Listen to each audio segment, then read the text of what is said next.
When a coach says X distance effort, what does that mean? I want to give a little bit of context there. If you had an example where your coach assigned a portion of your workout at 10k effort, the question is, which part of the 10k? Because the beginning of the 10k feels nice and easy. The end of the 10k feels very hard. So what does it mean when a coach says, let's do 3 repeats at 10k effort and 3 repeats at 5k effort? I just had this example actually last week. The workout I most recently did was 6 by 1k. And 6, this is a workout that a friend was assigned, and I did it with him.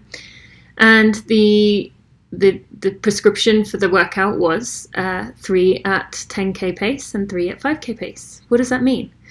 For me at this point, I don't really answer that question. I don't really follow that because I prefer to think of it as just rationing out my energy.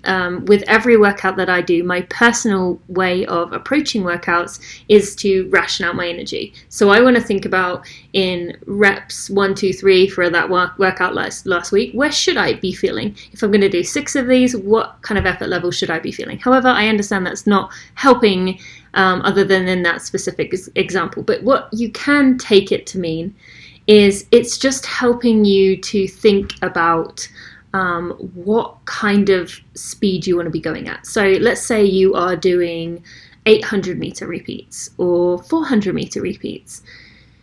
If a coach says at 10k effort, you know that you're not going to be able to keep up one pace, which you would not be able to keep a certain pace up for 10k. But you think, okay, could I keep this pace up for 10k on a race day? Yeah, I think I could do that. And that's kind of where the distance is, the difficulty is. And that is tough, I get it, because I've had all these years of experience to help me practice and help me understand this concept. But if you are a newer runner, or if you're new into these at effort examples, then it may be something completely different. And that is actually why I really love to use effort-based training, because I feel like it helps to teach you to listen to what your body feels like. Because when a coach says a certain amount at 10k effort, a certain amount at 5k effort, or a certain amount at marathon effort, a certain amount at half marathon effort, 10k effort, whatever the example is, all they are trying to teach you to do is to learn how to listen to what your body, or to ask your body what that would feel like. So in that example, you would be saying to yourself, okay, could I keep up this pace for a 10k, for a marathon, whatever. And while the specific example, your answer is going to be no. If you were going to go out and do a marathon right now, could you do 26.2 miles at this exact pace? The answer is probably no. But on race day, rested, tapered, at the end of your training cycle, could you do this? That's maybe the goal to get there. However, that is why we at Running for Real have these effort-based training plans, because I feel like for a lot of athletes, this person who submitted this included, it can be very difficult to understand exactly what that means, because you don't know. And what feels, as the question came in saying, you might have the question of, well, which part of the 10k am I supposed to be feeling? Am I supposed to be feeling the end or the beginning? Because it's totally different. But that's why I like doing it via effort, because as I mentioned at the beginning, you're then rationing out your energy. So let's say you have 8 by 800 to do, or let's do a different example. How about you have 8 by 400 to do? So in that example, when you're in number 1, you say, okay, I've got to do another 7 of these. So you're, let's say, 200 meters into effort to repeat number 1. You would say to yourself, can I do another 7 of these at this pace? And if you feel that kind of tightness in your heart and in your body of like, oh, I don't know if I can keep this up, then you back off. And then the next one you try again. You're 100, 200 in. Do I think I could keep this up for another 6? Oh, still feels a little bit like that's going to be too tough for me. Okay, I'm going to back off a little bit. Whereas if you say to yourself, yeah, I think I feel okay, I feel strong, that is teaching you the effort. And that is why I really love the effort-based training, because rather than giving you these numbers, which tend to confuse people, because then they might say, okay, well, I ran a 5k at this, my 5k was this last weekend when I raced it, so therefore that's the pace I should be running, right? But then when you're doing that, what are you doing? You're going back to your watch. You're looking at your watch to tell you what pace you should be running.